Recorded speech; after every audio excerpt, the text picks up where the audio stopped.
am only slightly salty. Hello!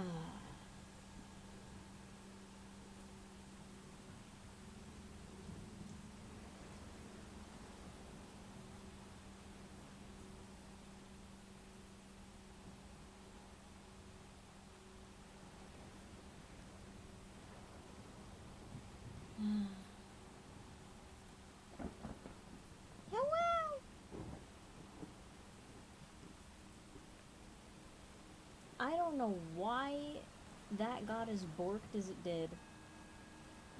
I'm just fucking hoping it works. Yeah, okay, it works now. I don't know. Well, I hope you guys enjoyed 15 minutes of fireplace ambience, because that's what you came to this stream for. Oh, I'm so mad. I'm kind of low, after all.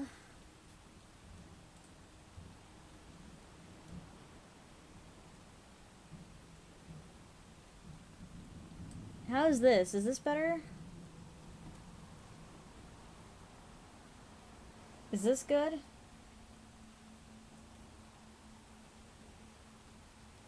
OBS got so fucked up. I don't even know. I don't even know how. Sassy, are you still there? And then your internet crashes. God. Don't worry, I'll still be here. You hear me loud and clear? Hell yeah. No, I killed stream because I had to kill OBS to fix the fucking problem because anyway,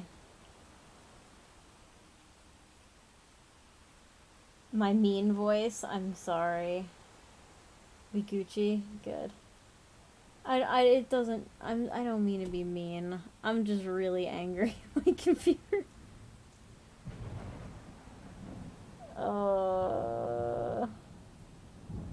You have a question? I hopefully have an answer. I also have a story to tell Sassy that I was like 3/4 through the way before I realized no one could hear me. Bean? My bean voice? Because Wolfie's a small bean. Yeah. I mean, I can't contest that. What's the question? Hit me. I'm gonna take off my socks because it's fucking hot. Goes from winter to summer. There exists no spring. Ugh.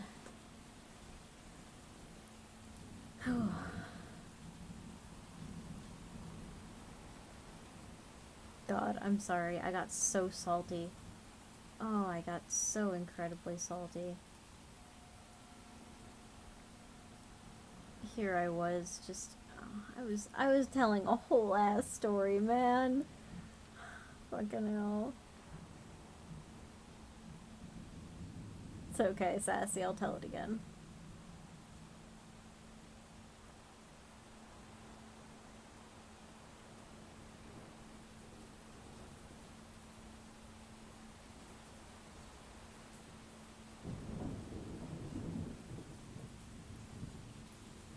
What's the question, Chaos? Oh, here we go. It's a chapter story. Would it be okay to submit chapters once I get them done each week bi-weekly for Spooks Night? That would be great, actually. I would look forward to that. And it might get me writing, too.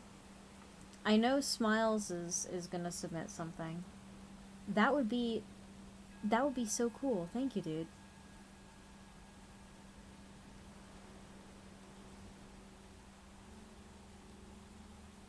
Yeah, we could definitely do that.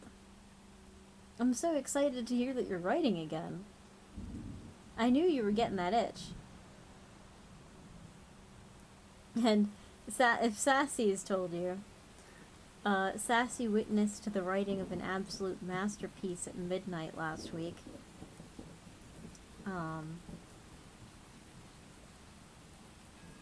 So yeah, that would be totally fine. Alright, so Sassy, I got a story for you. So, you know what? Ugh. I'm a little sassy tonight. Hold on.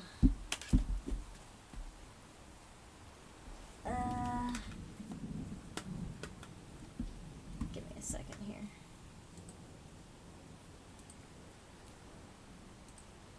Hold on.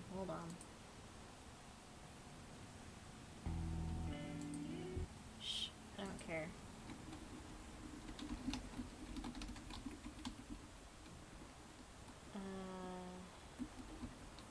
What is it? Hold on. Yeah, here we go. You always wear a suit to the dentist? No, Of course. shut up. No one cares. I don't care. Okay.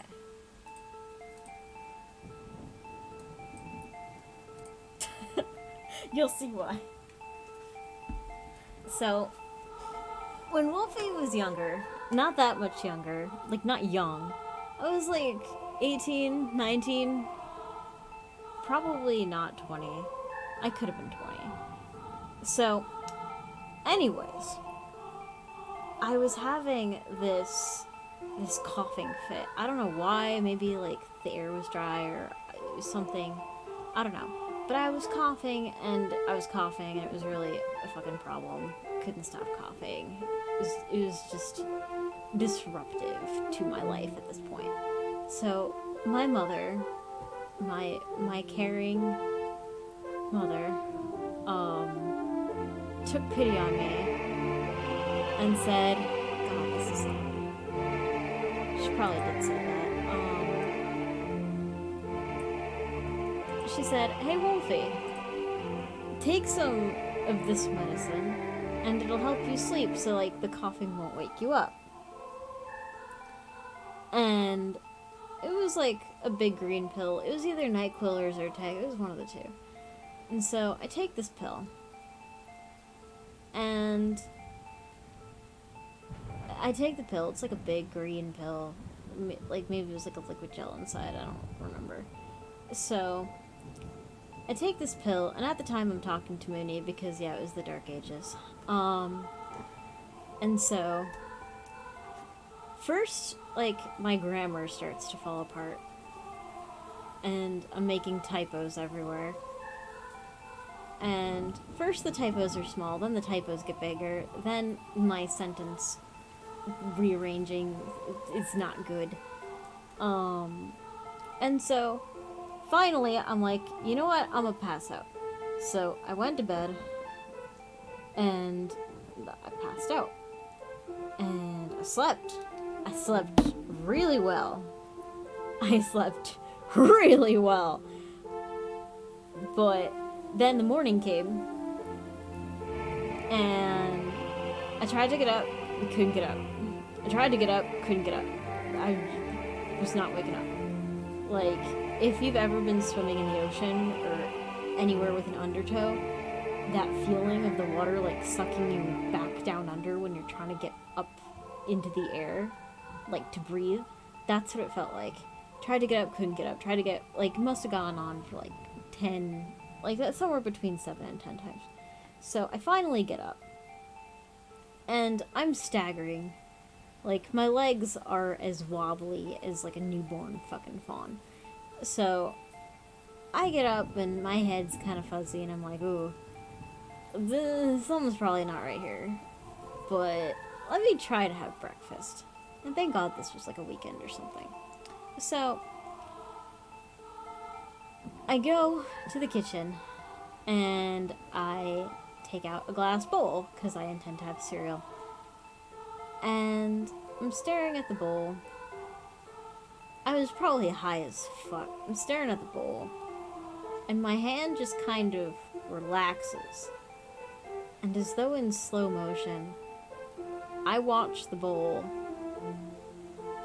fall to the ground, and I remember this vividly.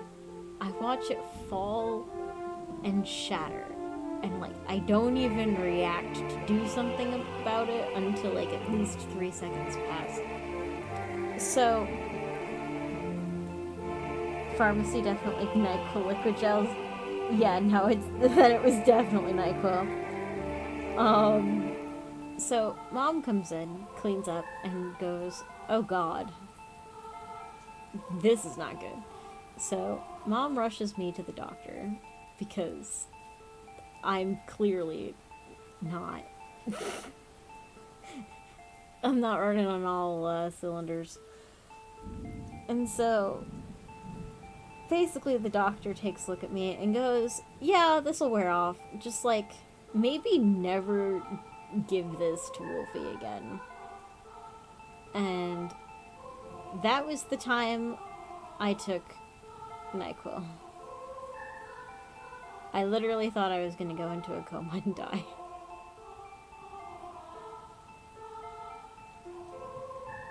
Anyway, that's the story. Alright, we can turn off the sassy storytelling music. That's the song that plays in my head whenever somebody tells me a story that is way too long and kind of boring.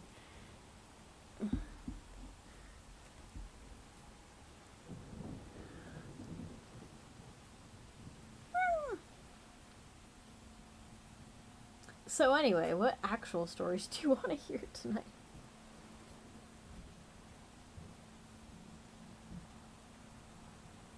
But yeah, no, that NyQuil liquid gel shit, that shit's,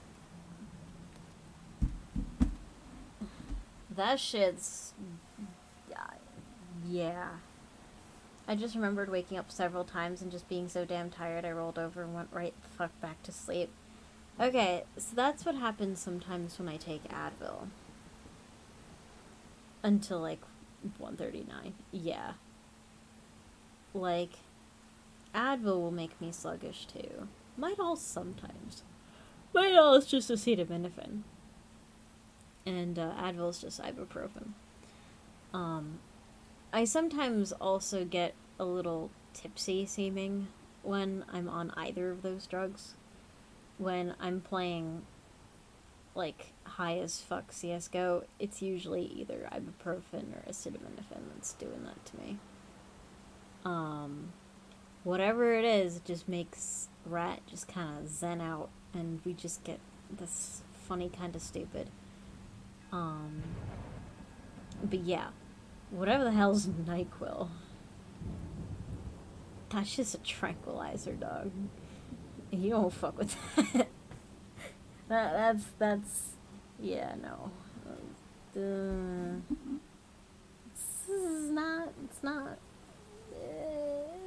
not your recreational drug at all. It still puts me down and puts me down hard. Oh yeah. That shit has no chill and no mercy. I'm trying to think of like, yeah, no. Like, I literally, when that happened, I thought, like, yeah, alright, well, this is the end. This is just how I die. It's just like, oh, you had a little cough, well, you're gonna have a little bit more than a little cough after this shit. But, has the antihistamine in it to make you drowsy so you can sleep through the bullshit? Yup. Actually, Midol has an antihistamine in it too. That's probably what does it.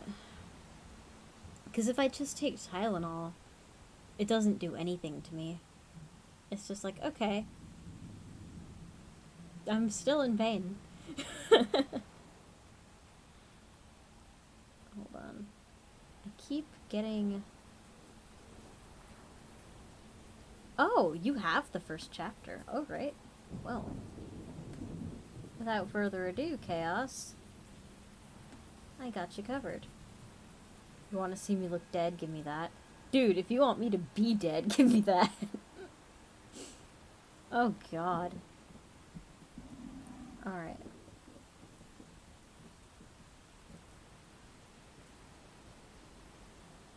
Here we go. So, This is Harvester by our very own Chaos Dragoon. Oh, but not yet. First I'm reading chat. My mom, when I was 7, you've been sick for 3 days and need to sleep. Take this. Woke up in the hospital. It's not funny and I shouldn't be laughing, but I kind of relate to that. Oh. Oh, man. I feel that so hard.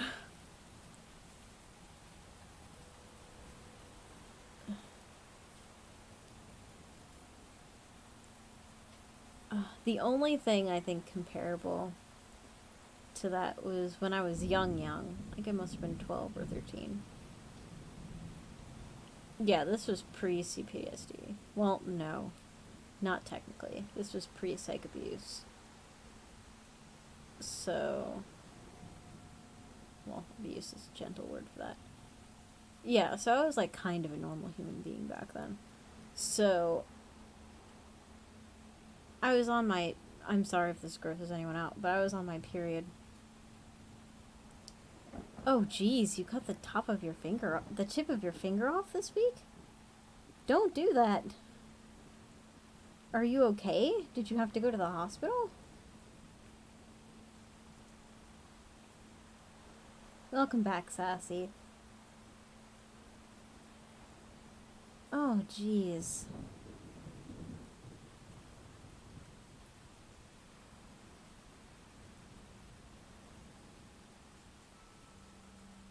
I mean, I know Johnny Depp is cool and all that, but, like, let's not copy his example, yeah?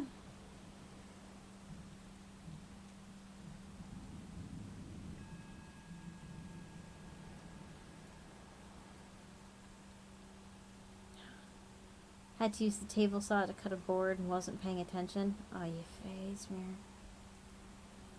You're fine? Okay. Oh, man. That... I mean... Oof. I was gonna say that. What, the Johnny Depp line? Yeah. If you want to hear a spooky story... That's not spooky. That's just terrifying. It's hard to type, but it'll get better. Yeah, I feel you. Like, if there's anything we can do to help, like, if there's any game that you particularly want to see, it'll help you make you feel better, let me know and I'll do what I can. Even if you gotta leave me voice messages, I'll get them.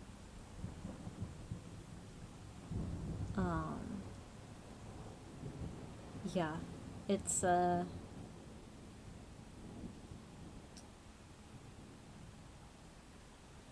very weird seeing that kind of dynamic get the attention that it's getting.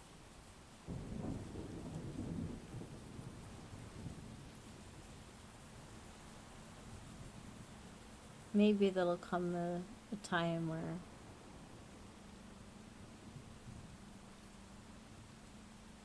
I don't know.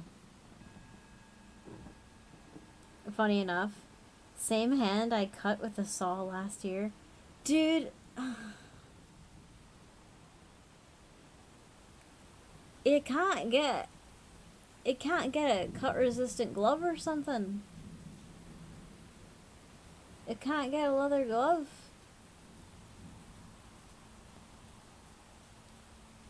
Oh, God.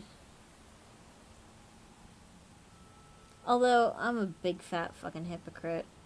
A couple months ago, I had a super sharp carving knife that I stabbed myself with side of my... Oh, God. It must have been the side of my index finger. And I probably nicked a vein because it bled like a motherfucker. And I was a little lightheaded afterward. I think I got scared. But Shit you not, I was finding little blood stains and blood spatter around my room for like a week. Finger's fine. It was fine. Just kept it in a bandage for like 2 weeks and was afraid to move it, but it was fine. I was being just a big fat baby over it. Anti-cut gloves? Yeah. Gloves impede range of motion. I mean, you right. You right. It's harder to carve with gloves, but I also don't want to bleed out. Like, after all of the psychological shit that I've done to not kill myself on purpose, it would be real stupid if I killed myself by accident. So... so I wear gloves. Unless I'm, like, doing detail work and I'm being super careful. But you're right, they do impede range of motion. You were cutting carrots with a dull blade, it slid off the carrot and cut a gash in your palm. Oh! Ow! Oof! Oh, that shit hurts because, like, you move your palm a lot. So every time you move it, oh, that's the worst. It only hurts for a few seconds. Still mad the back of my hand's tattoo got messed up the first time you cut your hand. Oof. Yeah, that's an oof.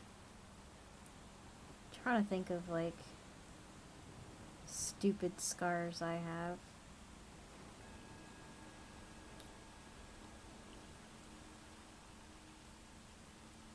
I have a lot of scars, but they're not stupid.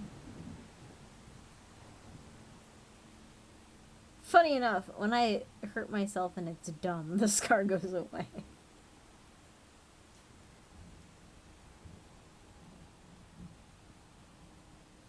But, yeah. Something is telling me to stay away from saws. Maybe consider protective equipment. They do make shit for that. Oh, is your left? Oh, okay, that's not as bad. Oh, did you know? A fun fact about Wolfie. I can... Yo, Thunder Kitty. I can write with both hands. Not well. If I write with my left hand, it looks like a kid, like a little kid. And it's easier to write the mirror image of what I want to write. So I can hold 2 pencils in both my hands and, like, write the mirror image with my left, pretty much. Talking about saws and how we should stay away from them. I mean, it's a good topic. Also, burb fact. Did you know that the inside of baby bird's mouth, there's something called a gape, and it's usually bright colors like red or yellow, and it acts as a little aiming signal, so when the parents come to the nest, they open that up, and it's like a signal like, give me food, give me food. And so parents have evolved to respond to that bright color of the mouth and feed their kids that way. How else am I supposed to open cans? With a can opener?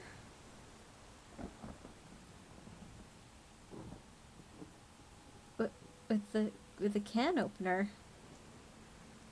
I don't use TNT to open cans. I mean,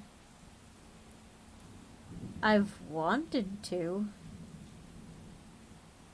but I never have enough TNT when I need it, you know? Why is the room always gone?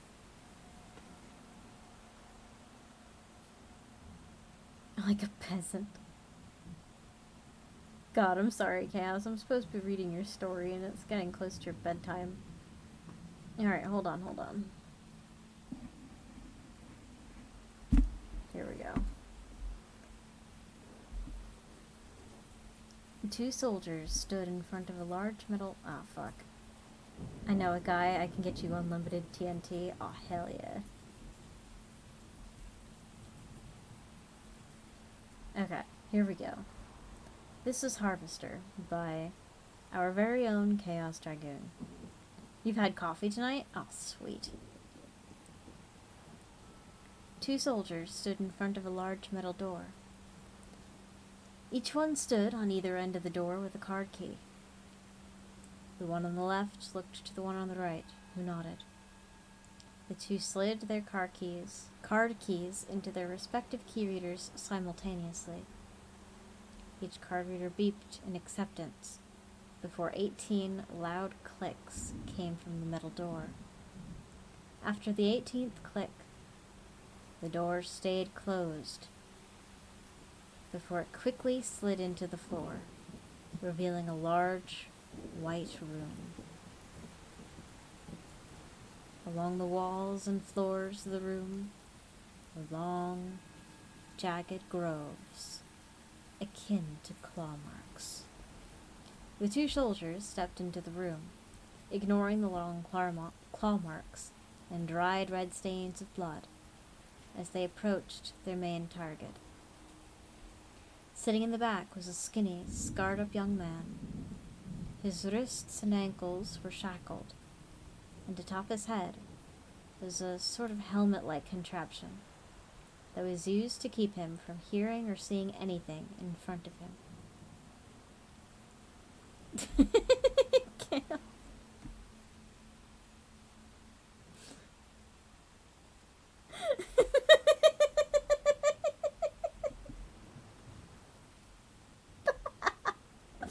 I don't know why that got me.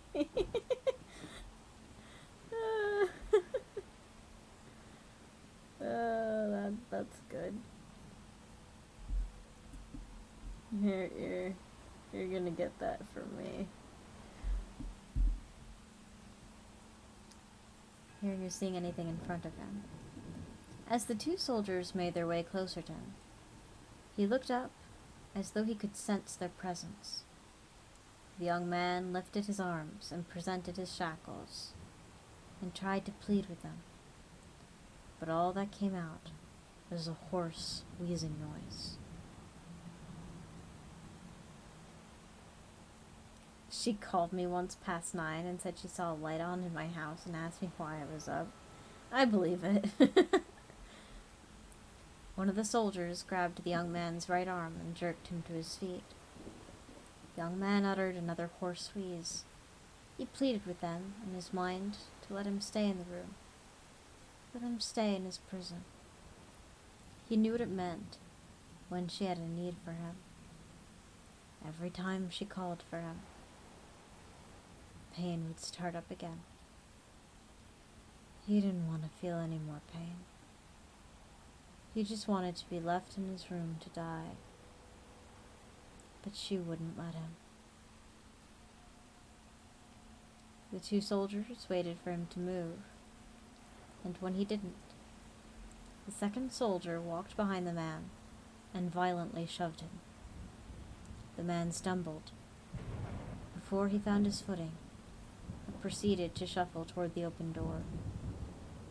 However, even though he couldn't see, he stopped at the threshold of the open doorway.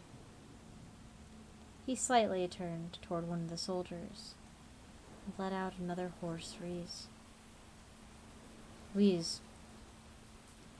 The soldier that shoved him to move shoved him again, but this time much harder, causing the man to stumble through the threshold and fall to the metal floor.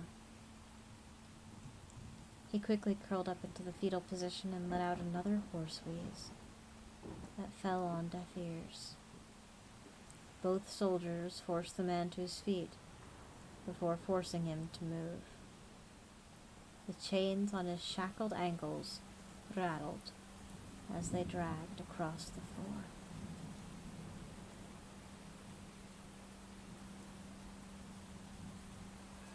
Inside a large meeting room, voices screamed at one another as they argued about the current situation at hand. An elderly man with a thick white beard slammed his fist into the table before pointing to the screen hovering above the table and yelling, "What the hell are your soldiers doing, Kane? You said they could handle it. You said railguns they have would take this thing down, but all they're doing is pissing it off." Apparently this dude's like 90. Above the table, the screen showed a massive creature attacking the city. The creature resembled a Komodo dragon with yellow scales, green spines growing from its triangle-shaped head to its ball-like tail that had spikes protruding from it. Each toe was connected to a green hook-like claws, and on each side of its body was folded 3 long, hairy spider legs. One of the tanks charged up its railgun cannon before firing a high-velocity projectile made of electromagnetic force at the large creature. The projectile simply bounced off the monster's scales, causing the creature to dip its head down before raising it and roaring.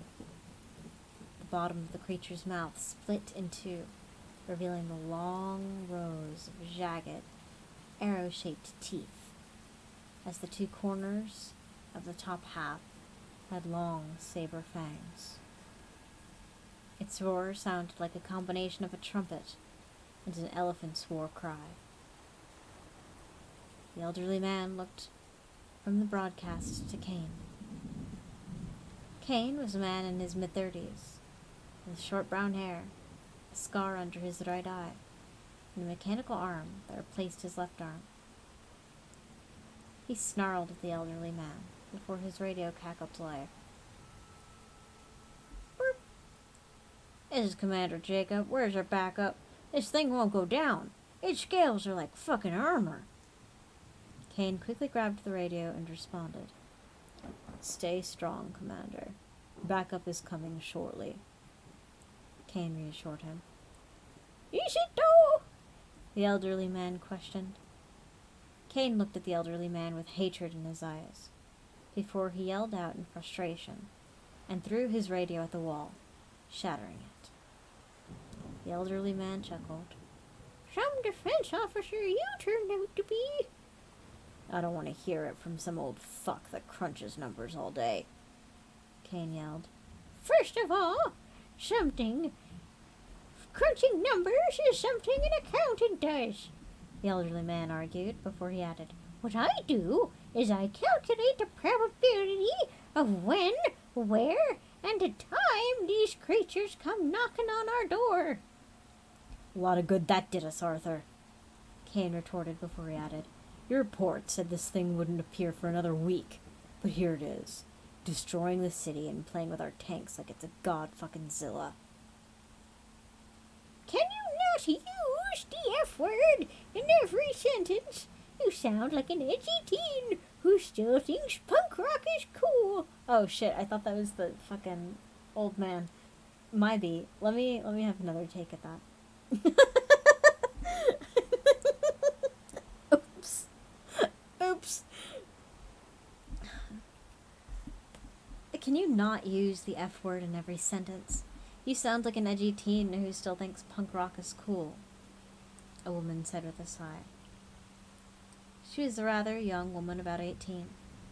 She had long, ruby-red hair that was pulled up in a ponytail and a row of freckles under her right eye. She sat with her head resting on her arm, and she lazily stacked empty paperclip boxes on one another. "How can you be so calm about this, Stacy? My soldiers are using weapons and right now your weapons are doing diddly shit to this thing," Kane yelled. Stacy looked at him for a second before she sighed and continued to stack her boxes atop one another. "You know, you don't have to yell. I'm sitting in the same room as you," Stacy said before she continued. "But you are correct. My railguns aren't scratching the surface of its scaly skin." She sat up straight and interlaced her fingers, before she stretched her arms above her head and continued. My railguns should take down any monster our interstellar friends send us. I created the railguns because of that crab spider-like thing we fought several months ago. After that, any monster they sent us would be taken down by our weapons. This one, however, doesn't seem to be affected by any of our guns or cannons. So you're saying they're watching us and learning from our battles? Kane asked. Stacy finished her exaggerated stretching and looked at the screen, now showing the creature picking up one of its tanks in its tongue and flinging it into a building. It's a good hypothesis if you think about it, Stacy said before he went back to stacking her empty paperclip boxes.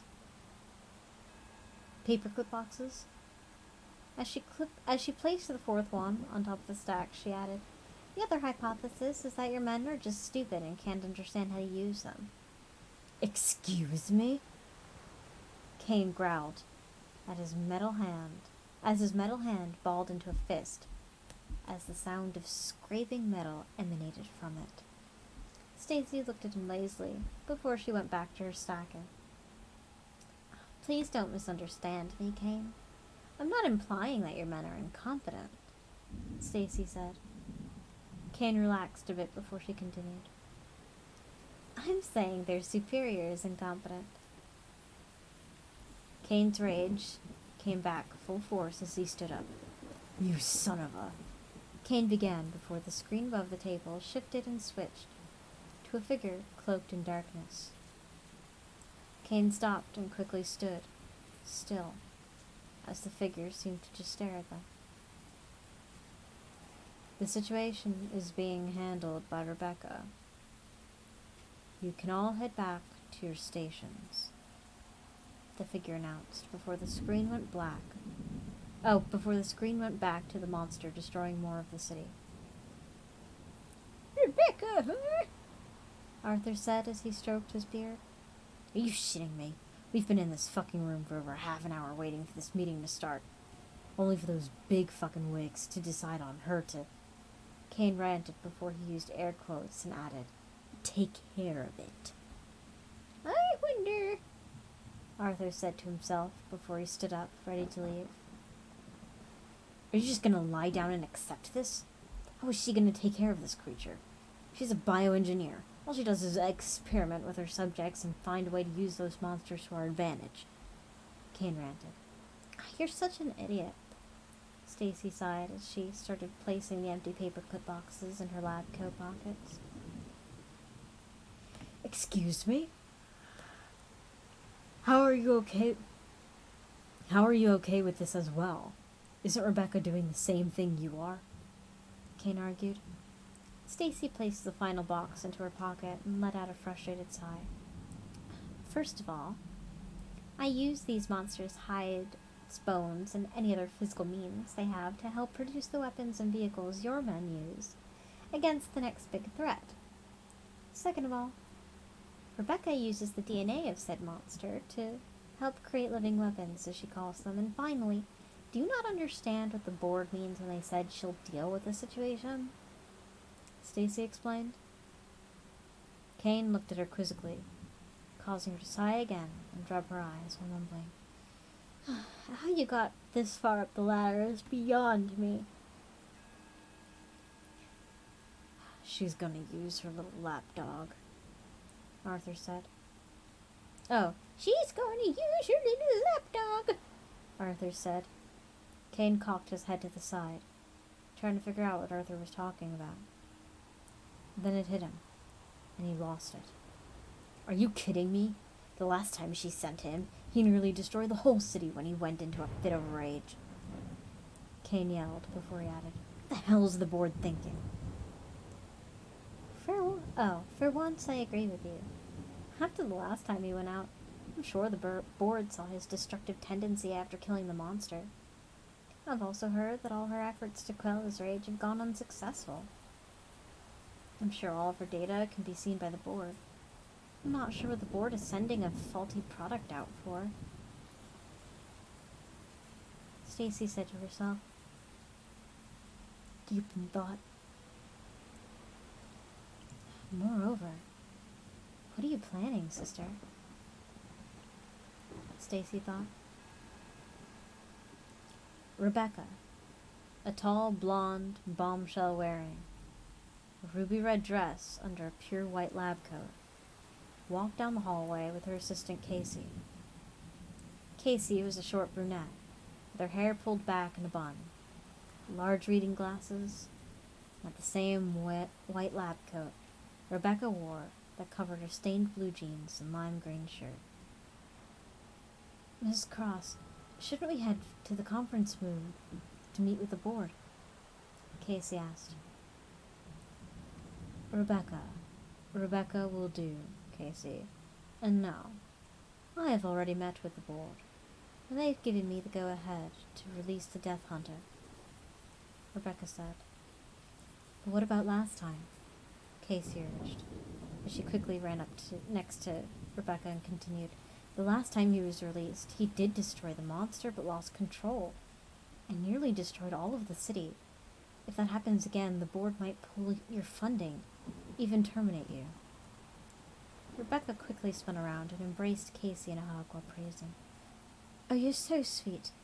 I know it kept you around for something other than stress relief and lonely nights.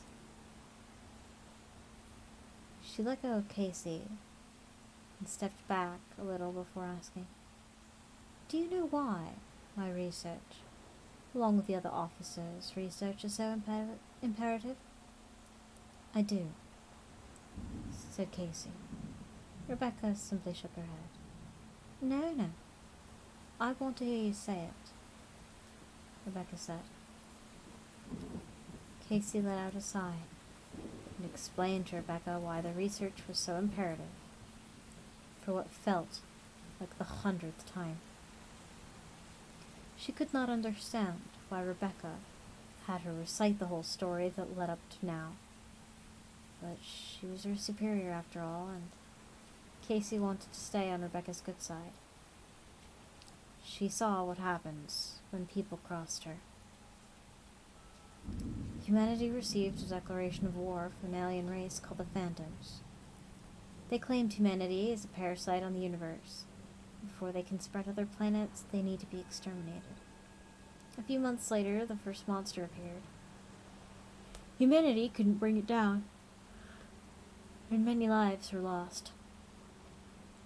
Humanity was on the brink of extinction, so instead of lying down and dying, they went underground and conducted research on how to bring down these monsters, and how to locate the Phantom's planet and eradicate it. Casey explained. Go on, Rebecca said before she turned on her heels and continued down the hallway. Casey quickly caught up to Rebecca to continue. To keep the Phantoms thinking they were killing off humans, humanity used robots to create fake cities, to keep up its appearance that humanity has yet to fall. These cities are filled with fake cardboard cutouts of humans so they seem populated. Casey continued. And there's where all the history books keep up with the lies, Rebecca said with a smile. Casey looked at her quizzically before Rebecca continued. For a while, those buildings weren't empty. Those supposed cardboard cutouts were actual people. Mind you, they weren't normal citizens. They were criminals like murderers, rapists, pedophiles, the worst of the worst. We don't want people like that living in underground cities. It's funny, really. You put an extreme fear into people and they bark like obedient dogs. So basically, the government put the fear of God into people, Casey said. Rebecca let out a laugh at the mention of God. Oh, please. You're a scientist, Casey. You shouldn't believe in that religious bullshit. How can one explain something that can't be seen by the human eye? Rebecca said. What about the wind or oxygen? Those can't be seen by the human eye, and yet they're real, Casey retorted. Rebecca let out a small chuckle. I knew there was more to you than your looks. Rebecca once again praised before she added, As for your earlier concern about my job status, you shouldn't worry. But, Casey began before Rebecca stopped and placed her right index finger to Casey's lips, stopping her speech. I know what the board is doing. They're trimming the fat. They think my research is a total failure, and they're banking on the Death Hunter to lose control again. And so am I, Rebecca admitted. Why? Casey said in shock before she added, the Death Hunter is your life's work. If it fails, you'll be discredited as a scientist. Let me explain something to you. Usually when an alpha version of something comes out, it's used as a test to see what bugs are in the programming. The data is then collected so that any issues can be rectified. All this data are used to produce the beta. And this is why I'm not worried. When the alpha version fails, I'll show them the beta version. And they will finally see my research as a resounding success. Rebecca explained before she moved closer to Casey and whispered in her ear, when that happens, we will celebrate properly. Casey felt a chill run down her spine as she saw a twisted smile form on Rebecca's face. For now, just head toward the control room. I have to see how our little alpha version is doing today, she said giddily before she left Casey standing in the hallway. After leaving Casey, Rebecca walked further down the hallway until she reached a hangar where 2 soldiers waited on either side of a skinny, scarred-up young man. His wrists and ankles were shackled, and atop his head was a sort of helmet-like contraption that was used to keep him from hearing or seeing anything in front of him. He lifted his head and felt a pit form in his stomach as his blood ran cold. Something inside of him wanted to run, get as far away from what was coming as possible. However, his legs felt like they were glued in place. As Rebecca reached the 3, the 2 soldiers saluted her. She nodded to each soldier before addressing the young man. Hello, Seth. How are you? Are you eating well? She knew the answer. She'd authorized and selected what meals he would be getting at what times. Seth felt her presence in front of him. All he could do was let out a hoarse wheeze in response to her question. Rebecca looked concerned at his response and placed her hand under his chin. She then lightly lifted his head to reveal the massive scar on his neck. I see you still can't speak, Rebecca said as she sighed and added, I know it's hard, but you must understand. You can't speak to your mother like that. Just know, it hurt me more than it hurt you. She then embraced him in a hug and said, It'll be all right. Soon it'll be over. Oops, soon it'll all be over. Seth tensed up as he felt her hug him. He felt like a snake was wrapping around him, ready to squeeze all the life from him. Rebecca let go of Seth before she turned to the 2 soldiers and ordered, Bring him to the platform. The 2 soldiers saluted, and led Seth toward the part of the hangar with a yellow square painted on the floor. As the 2 placed Seth within the square, Rebecca added, And don't screw up this time. With that, she left the hangar and headed toward the control room to start the operation. What the hell is that bitch planning? Kane demanded of Casey, who was hiding behind her clipboard. I don't know. I truly don't know, Casey shakily answered. Bullshit, Kane argued, before he said, "You're always at her side. You can't tell me you don't know what she's up to." "Kane!" Rebecca's voice boomed, causing him to turn and see her standing at the entrance of the control room. She sighed and rubbed her eyes while saying, "Please do not yell at my assistant. You're scaring the poor girl." "Assistant?" Kane laughed before he used his machine hands to point at Casey and added, "She's nothing more than your fuck buddy. You somehow got a job working here." In a flash, Rebecca closed the gap between her and Kane. She smacked him hard across the face, causing him to step back. He maneuvered his jaw, making sure she didn't dislocate it. "Don't you ever disrespect my assistant again, because the next time you do, I'll make sure the next limb you lose will be your manhood," Rebecca threatened. Kane glared at Rebecca before he spat out a small amount of blood and hissed, "I can't wait to see your plan blow up in your face. When that happens, I'll be in the front row watching you grovel for your job." Both Kane and Rebecca glared at one another before he stormed out of the control room. Rebecca let out a sigh before turning to the control room staff.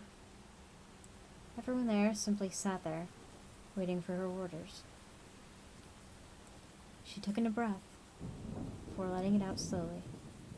She then clapped her hands together and said, "Well, what y'all waiting for? We've got a monster to kill." The staff quickly went to work, getting the feed up to show where the creature was. The large screen in the front of the room blinked to life and showed the monster still fighting the group of soldiers and tanks.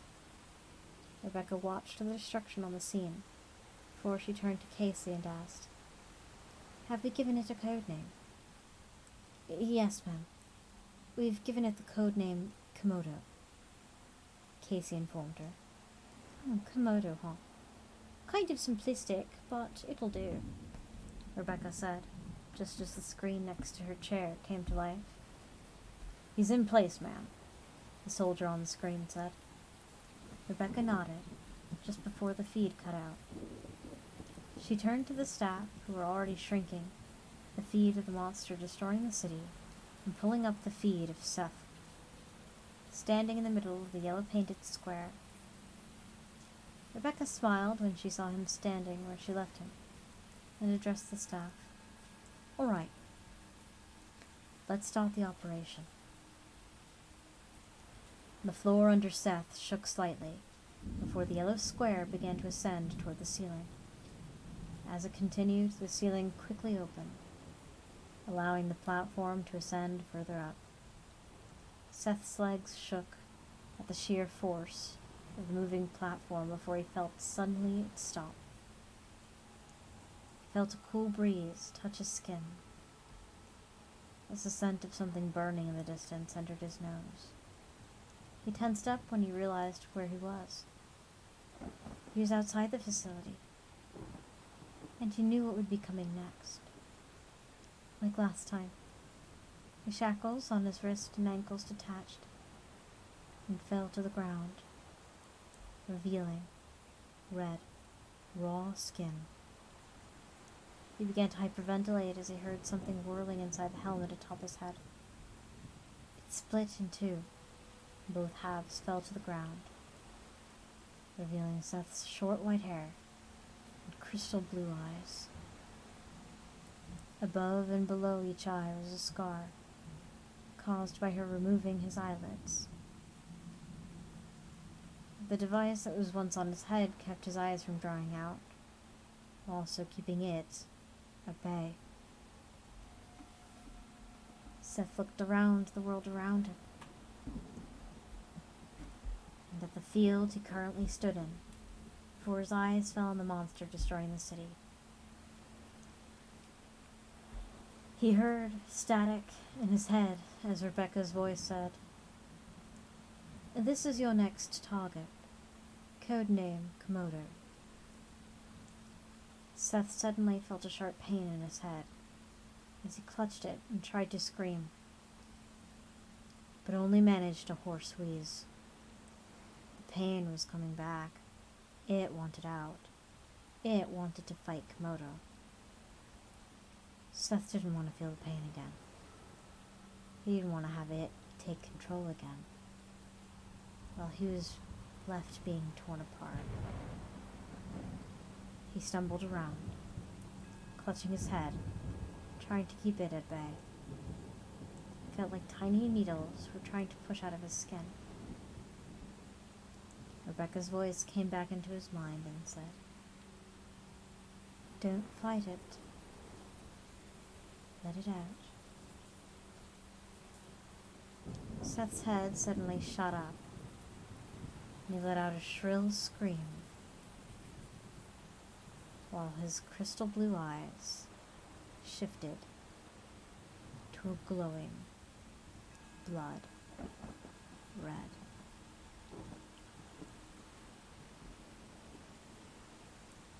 That's part 1. Part 2, I imagine, will be next week.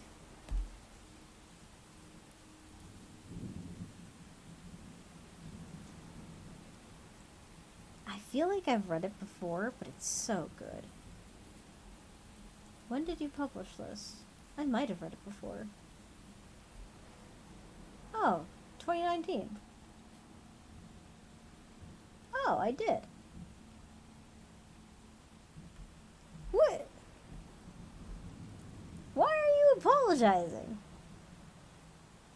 Dude, I read The Cat and the Hat on this stream.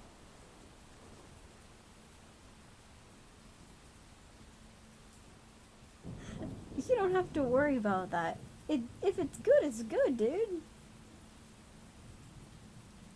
I have Grimm's Fairy Tales and Hans Christian Andersen sitting, like, waiting to be read. I think I fucked up my earphones. Ah, here we go. Ah, yes. Thank you, computer. Very helpful. Do not worry about it being spooky. The spooks are just guidelines. But I do have some spooks if y'all want. So, now is time for suggestion time. Have you seen the Cat in the Hat movie? Shudder's so creepy. I have not. I do have this really vivid memory of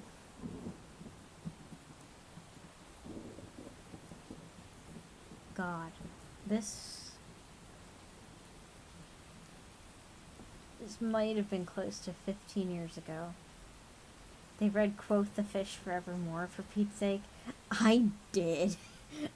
Not only did I read it, I wrote it on stream.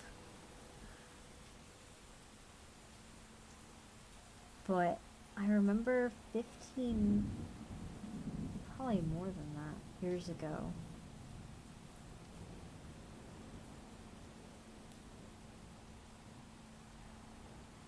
I was at a mall, and there was like a shoe store that had like an area for like kids, and they had like a little TV that would play like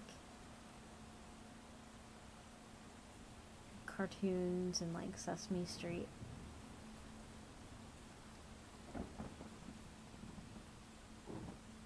Wow, Ren is still really bothered by this memory.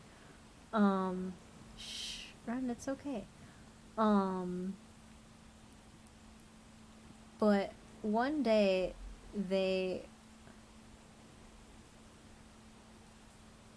for some reason the television was playing like this fucked up version that almost looked like Sesame Street. It wasn't like the Muppets or anything like that. I would have recognized that. And I remember there was like this fuzzy monster that was like a filthy off blue, like a green blue, dingy color. And there was like a weird machine like giving him instructions.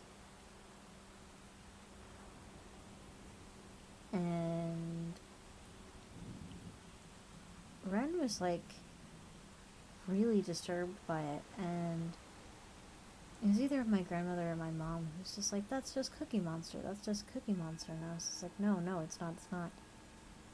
And he opens a can of worms and starts eating the worms. And I remember,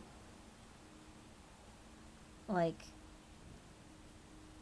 my mom and my grandmother were also, like, kind of disturbed by that. They were like, "Oh, yeah, no, you're right. That's not Cookie Monster." I never did find out what that was or why it was playing. I just remember that Ren really, really didn't like it. You want to hold the thingy? Yeah, okay.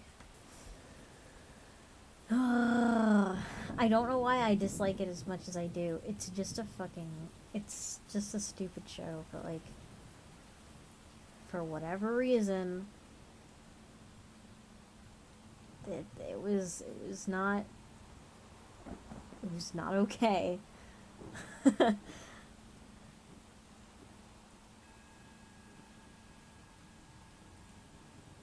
don't even remember why I started talking about that. Oh, the Cat in the Hat movie. If it falls in like a similar category as that, like then I completely understand how it could be scary. After all these years, I still don't know what the hell it was.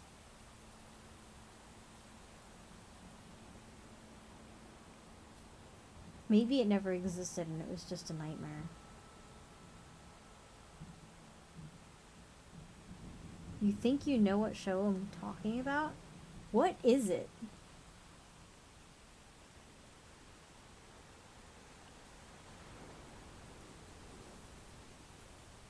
Like, what is it? Because this is like... I mean, you're about 10 years older than me. But, like, for me, I was a child.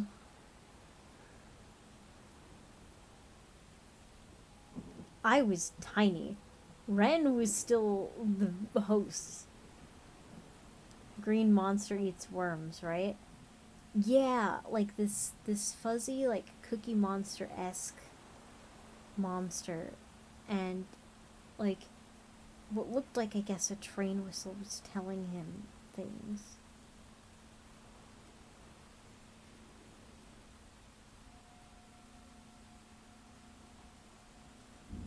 And there was something like really fucking wrong about it. And I don't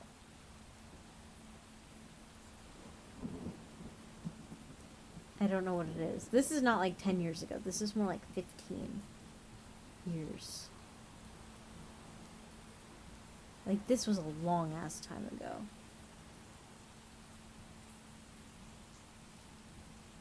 Ren is Ren is hugging her fucking anxiety otter. It's okay. Oh. It was just wrong. It was just not good. It was a movie. It was either Trolls or Trolls 2. Really?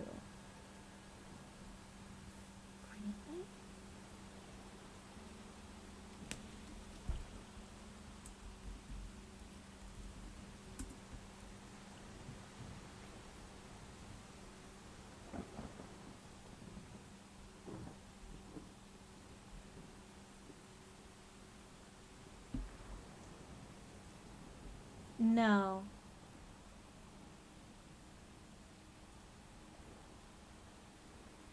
No, it wasn't this. This isn't it.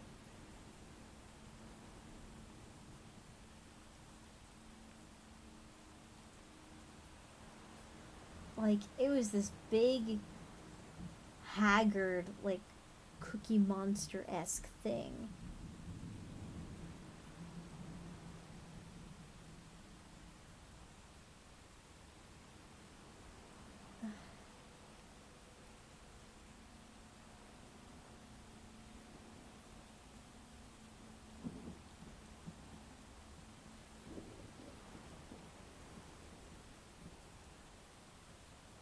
I don't know.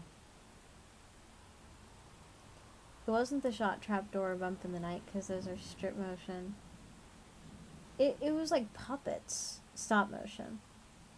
It was like literal puppets, I guess.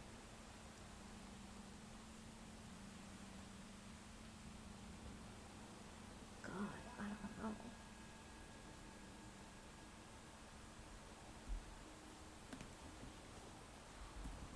Cave monster eats worms. It's not gonna be there. It's doesn't exist.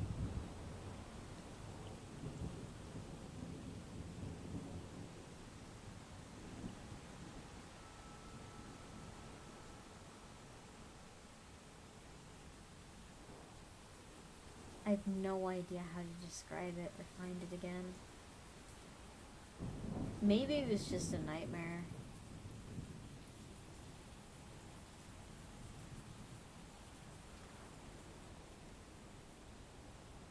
I don't know why the fuck they would show that.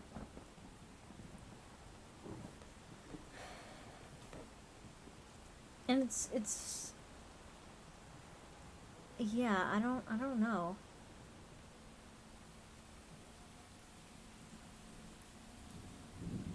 I don't know what it was.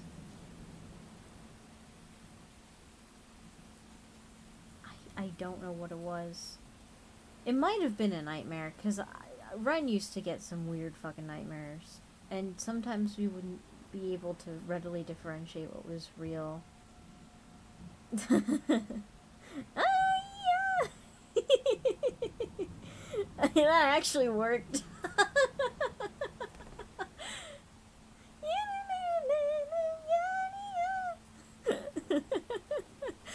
I really thought that song was called Ah Ya for a long period of time.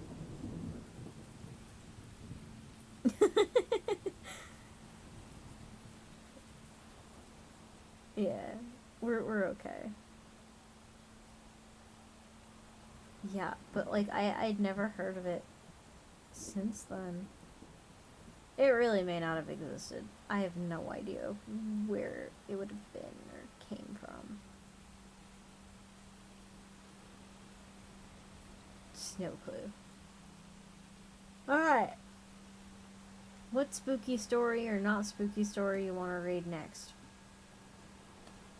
You can name anything, and I probably have it in this library.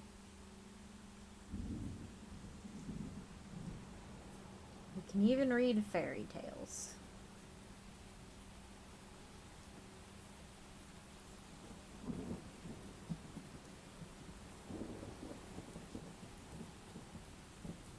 We got Texas, we got Pennsylvania, we got China, Irish, Icelandic, Russian.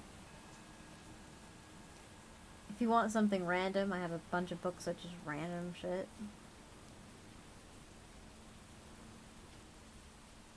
I have fishing stories.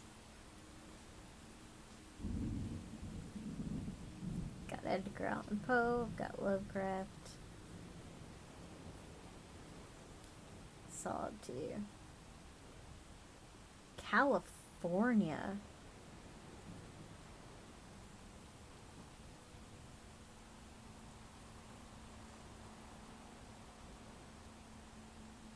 Oh, shit. Gas prices and you're golden, you're not wrong. Hold on. Let me see. California.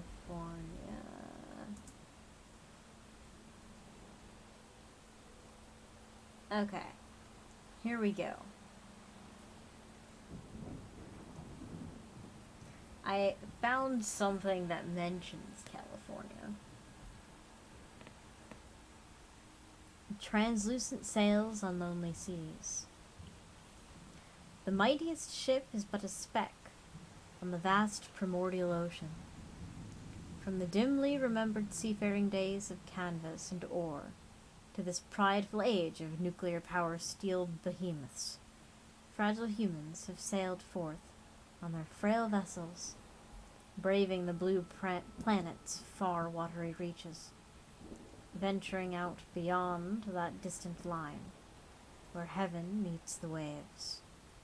Many fleets under many flags have gone there and are there now.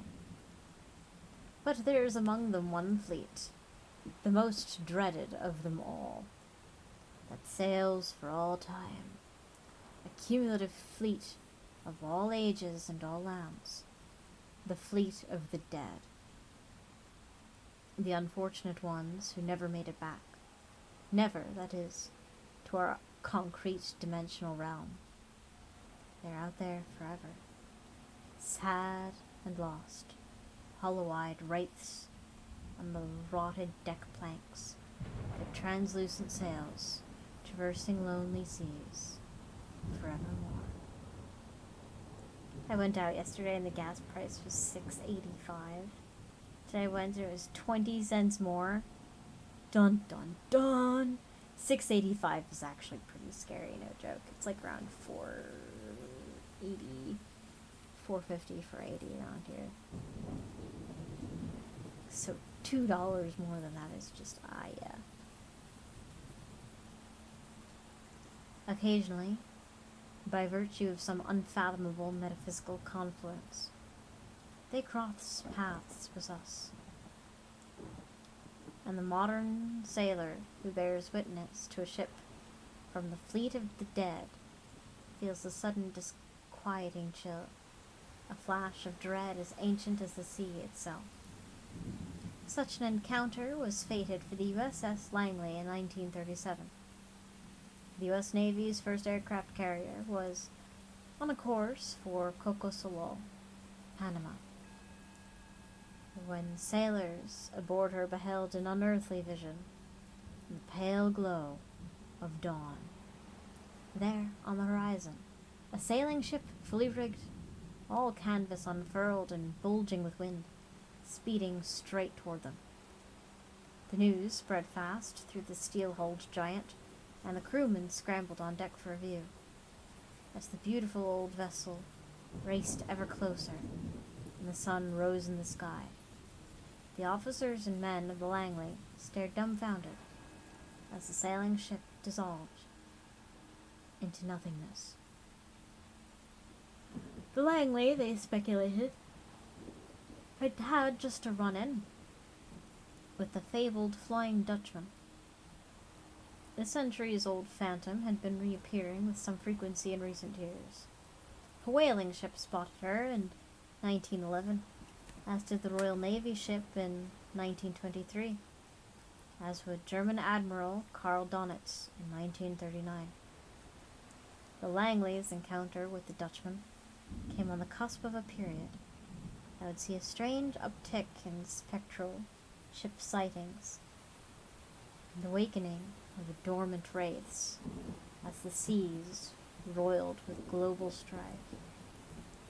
The destroyer USS Kennison soon thereafter experienced a pair of phantom ship encounters while plying the waters off the California coast, approaching San Francisco Harbor in November 1942.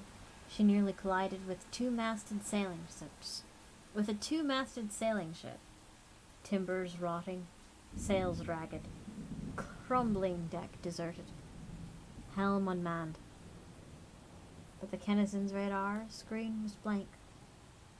The mystery ship was there, but not there. More strangeness came the destroyer's way in April 1943, as she was making for her home port of San Diego. A Liberty ship appeared off the starboard bow, and then vanished, without a trace, befuddling multiple witnesses and refusing to register on the perfectly functioning radar screen. As a witness who saw one ship and heard the other, I believe the explanation for the shadow fleet that sails in the tradition of the Flying Dutchman lies in the area of psychic phenomena, stated Howard Verspain of the Kennison, Reports of these apparitions have been made by generations of responsible men. But why then? Why such a resurgence? The world in those dark days were in the throes of the largest, deadliest conflict in its long and bloody history. The Grim Reaper's harvest during World War II was the most horrendous of all time. It was as if all the tragedy, all the carnage, and all the death stirred up echoes of the waterlogged dead of old, summoning the spectral tide to rise. And while enigmatic Pacific wraiths crossed the Kennison's bow, another ocean in the same war, another famed ghost ship made its first appearance in many years. There lies a cold and rock-rimmed bay, where the North American coast juts eastward from its predominantly north-south course. A bay that, by virtue of its geography, is the site of the closest American port city to Europe. As such, Casco Bay, Maine, found itself at the nexus of events as the Battle of the Atlantic raged, with the fate of Great Britain, the European continent, and the free world hanging in the balance. This wave-tossed New England district, so steeped in maritime lore, had become busier and more vital than ever before, the most important American seaport of the World War II. From Portland Harbor to Harpswell Neck, from Cape Elizabeth to Cape Small, Old Casco was in full martial mode, bristling with gun emplacements, bunkers, barracks, lookout towers, and great deadly ships of steel. The combined sea might of the Royal Navy, the Royal Canadian Navy, the U.S. Navy, the U.S. Coast Guard. Here was a key of embarkation for the beleaguered convoys that were the very life of the war-scarred Britain. A crucial oil pipeline from Montreal fed the Allied shipping that braved forth through the chill northern seas, where deadly German U-boat wolves packs prowled. And sometimes the wolves came in threateningly close, lurking among hundreds of windswept islands in the offshore maze. So it was that those who manned the coastal guns scrutinized the water in August 1942 felt their nerves on the keenest edge. For just that June, one of the dreaded German U-boats had been sighted right there, out in Casco Bay. A fog thick as chowder. Chowder? Ugh. Enveloped all in an eerie aura as the howling radar alarm suddenly jarred the afternoon stillness, heralding one of the most bizarre, unexplained occurrences in the annals of World War II. Flipping its way ominously across the Navy radar screen, violating the defense perimeter, some ocean-born intruder was surging brazenly toward the most inner point of restriction. Sirens screamed, men ran to battle stations, ships swarmed, and guns zeroed in. Two clandestine lovers were lying in an amorous tangle on the water's edge at Pumpkin Nub when they heard the sirens. An artillery shell exploded, raining rock shards right alongside them.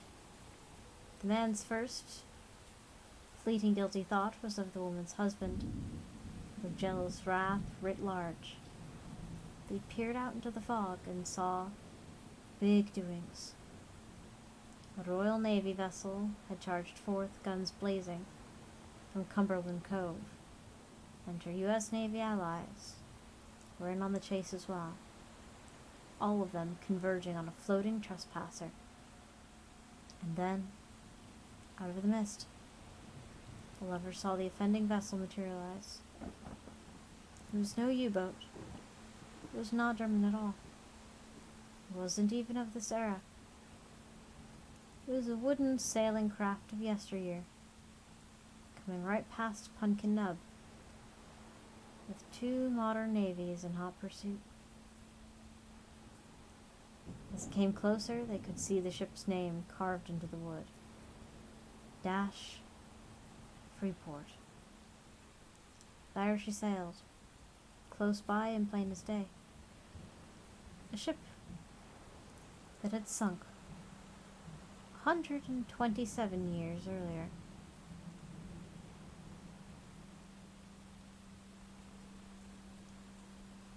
And then it just becomes a huge lecture.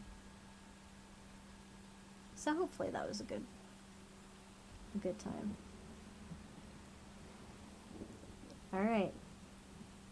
Any more requests? What do y'all want to hear?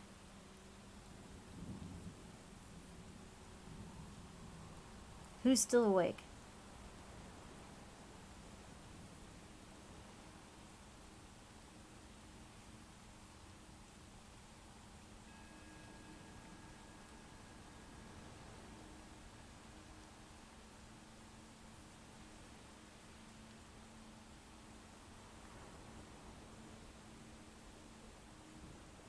Well. Oh. Hey, there's a Sassy. What do you want to hear, Sassy? It's all up to you.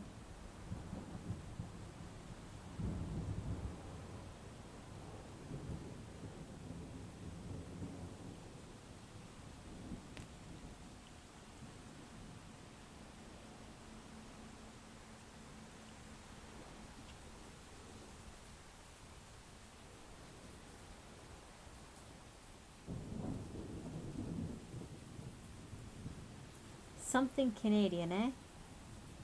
I got plenty of Canada. Let's see.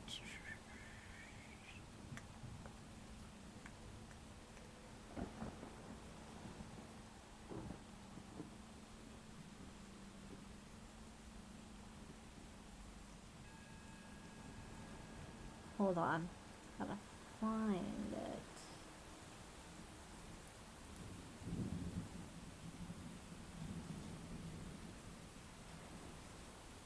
Is Newfoundland and Labrador in Canada? I believe so.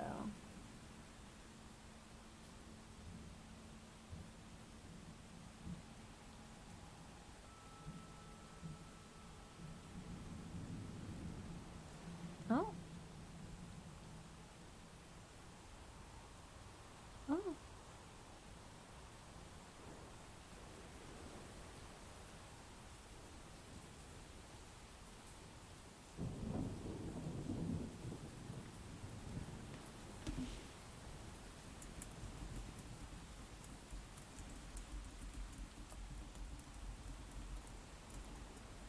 Sorry, it was a little Roxy that messaged me.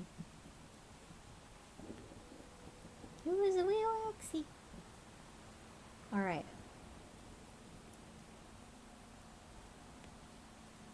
Do you want the cry of the banshee or cold fire, Sassy?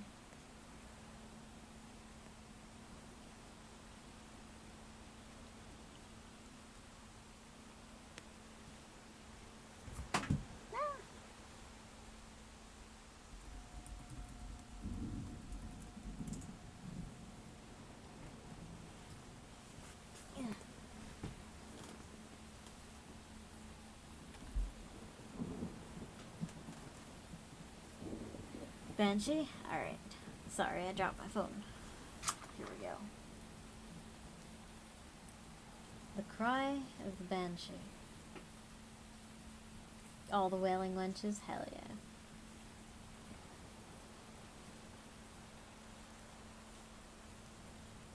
In Celtic lore, a banshee is a death omen spirit. It is often the ghost of a woman who had died in childbirth and was cursed to roam the earth until the time of her naturally destined death. A banshee would attach itself to a family, giving warnings of impending death. The banshee was usually heard but not seen. Her warning of an approaching death came in the form of mournful singing or loud wailing. The cry was said to be so sorrowful that it was unmistakably a harbinger of doom. On rare occasions that a banshee was seen, it appeared as a woman, usually beautiful, but sometimes a hag with fiery eyes, dressed in white or red. It might also appear as a figure flying in the moonlight. The Celtic people of British Isles carried the legend of the banshee with them to Newfoundland. I'm gonna check if Newfoundland is actually part of Canada.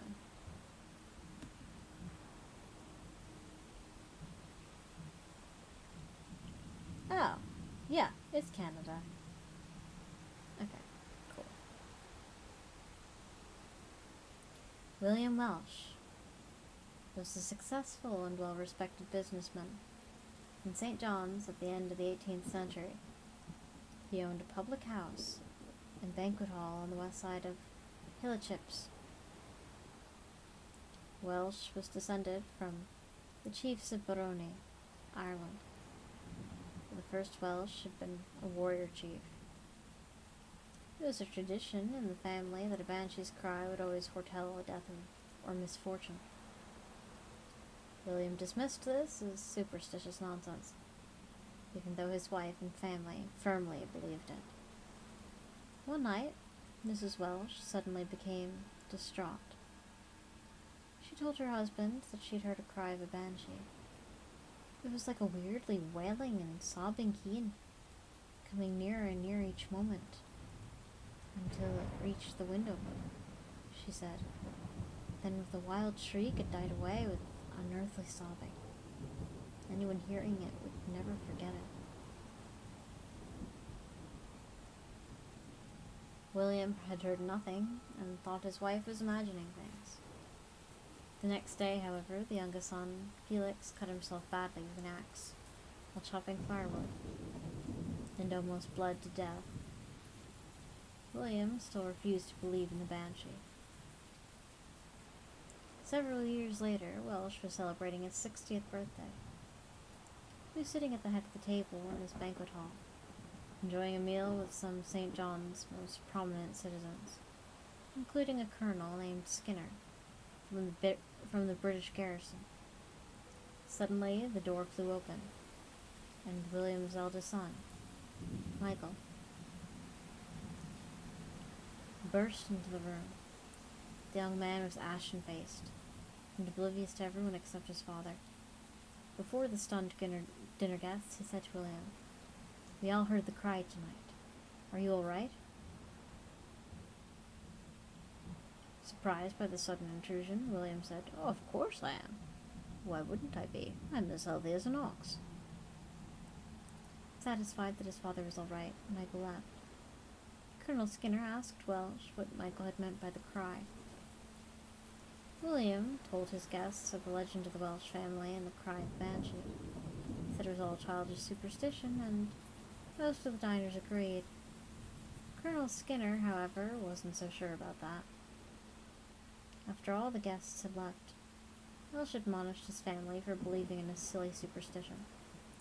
"No one should concern himself about me," he said. "I've never felt better in my life." The following morning at breakfast, with no warning whatsoever, William Welsh dropped dead. Colonel Skinner was stunned when he heard the news. "I can't believe it," he said. "You're so healthy." But, recalling the story Welsh had told him, he said, "There's something in the banshee's cry after all."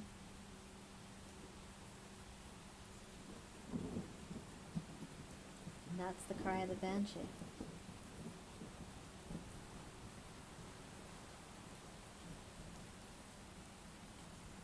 That one was short, so let me see if I can get you a bigger one.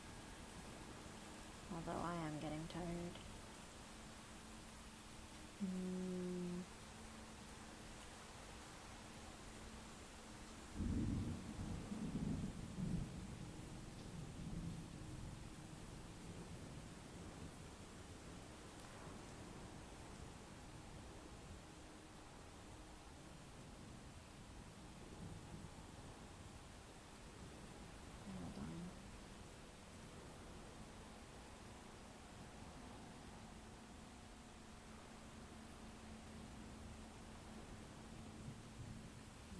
Texas.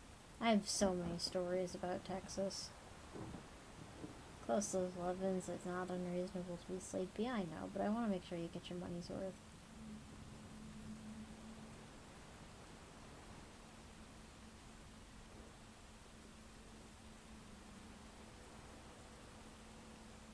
Hold on.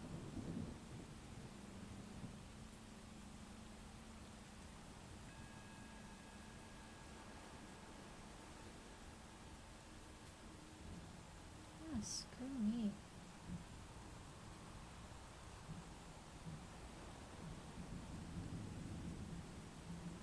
I know that they're here somewhere.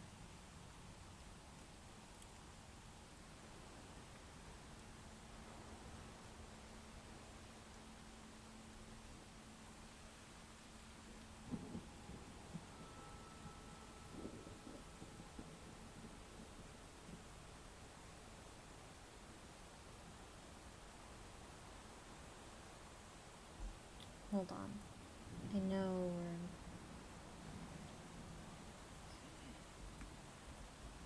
Canada.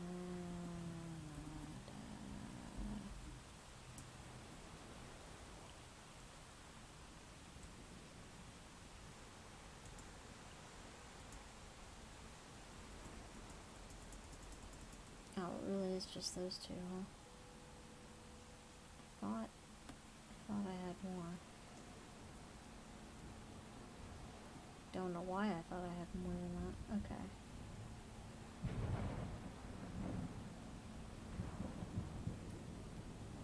Here we go. Let's see if there are any quick ones.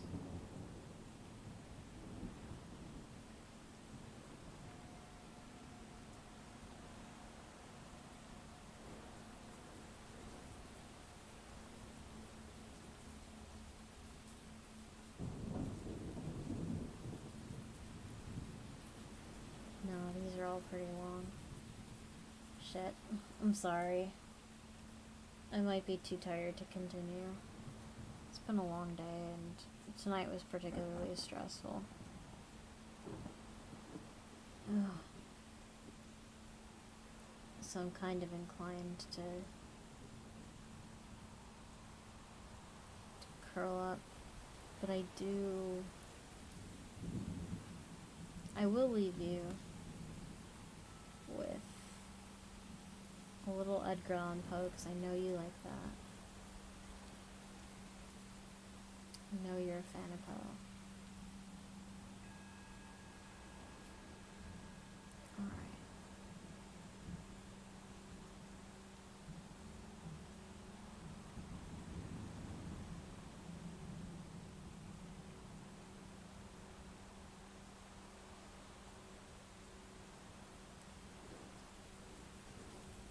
I will give you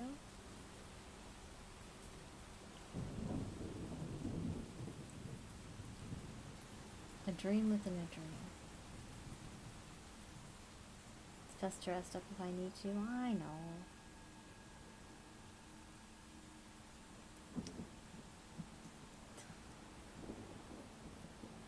Take this kiss upon the brow, and in parting from you now, thus much let me avow.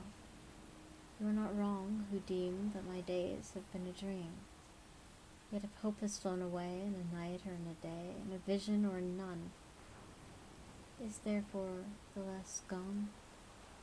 All that we see or seem is but a dream within a dream. I stand amidst the roar of a surf-tormented shore.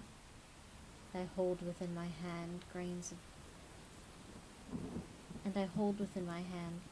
the golden sand. How few, yet how they creep through my fingers to the deep. While I weep. Oh God, can I not grasp them with a tighter clasp? Oh God, can I not save one from the pitiless wave? Is all that we see or seem but a dream within a dream? God damn. Nah, don't hit us with that existential shit right before bedtime.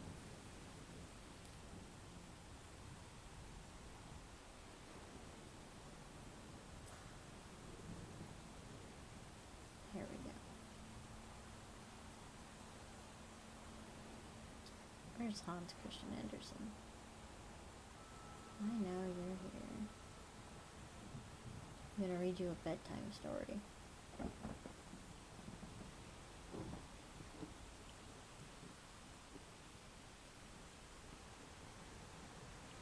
I know you're in here.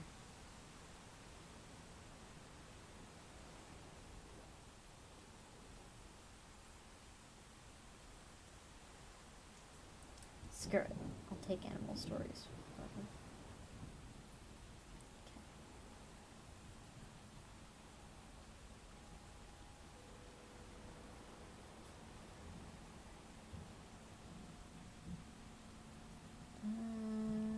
Let's see. Tales of Tommy the Tortoise.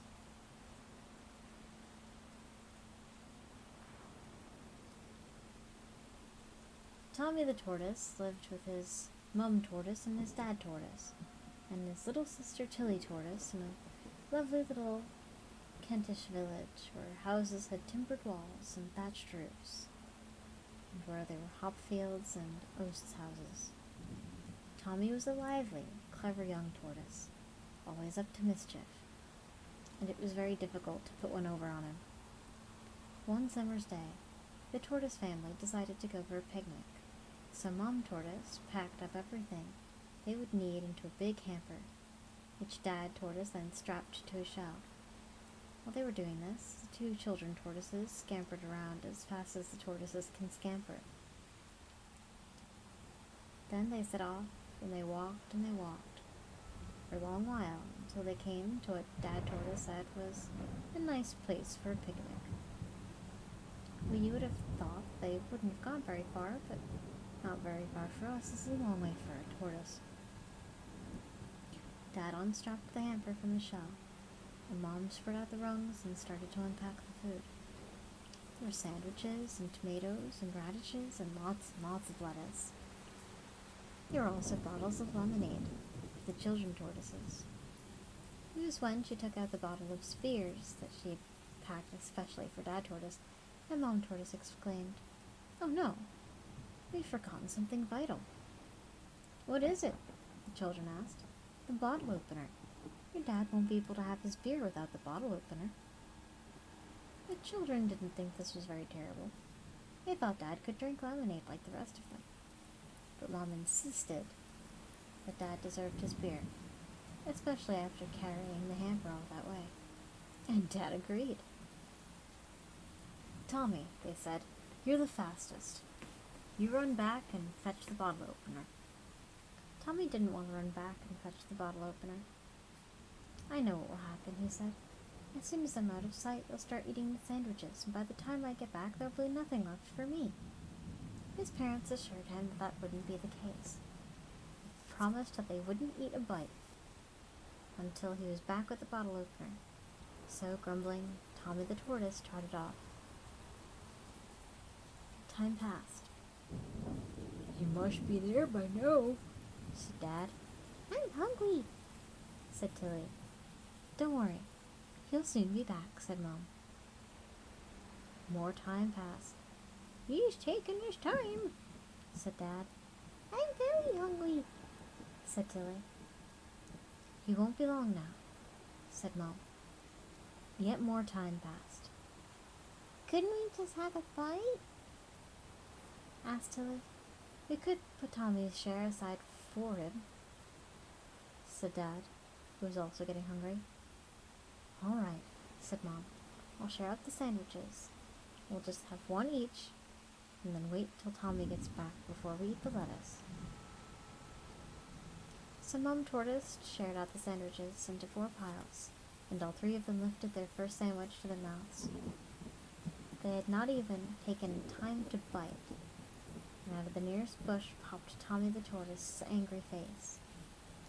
"There, I told you that would happen," he said. "It's a good job I didn't go all the way back to get that bottle opener, or there would have been nothing left for me at all." Oh, shit.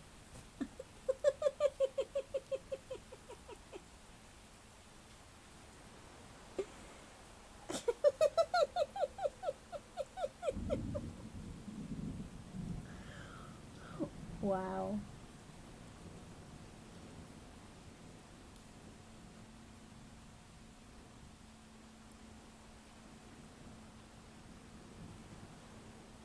And on that note,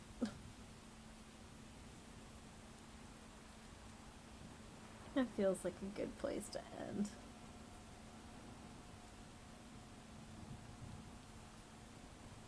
Oh, jackass, right?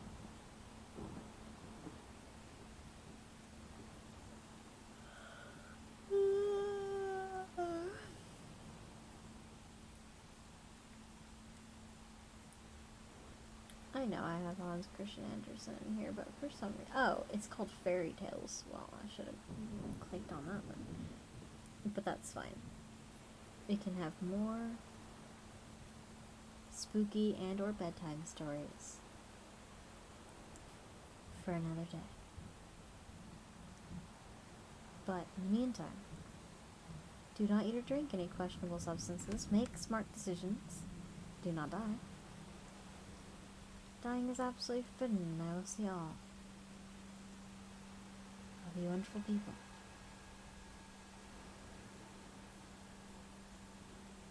at a later time.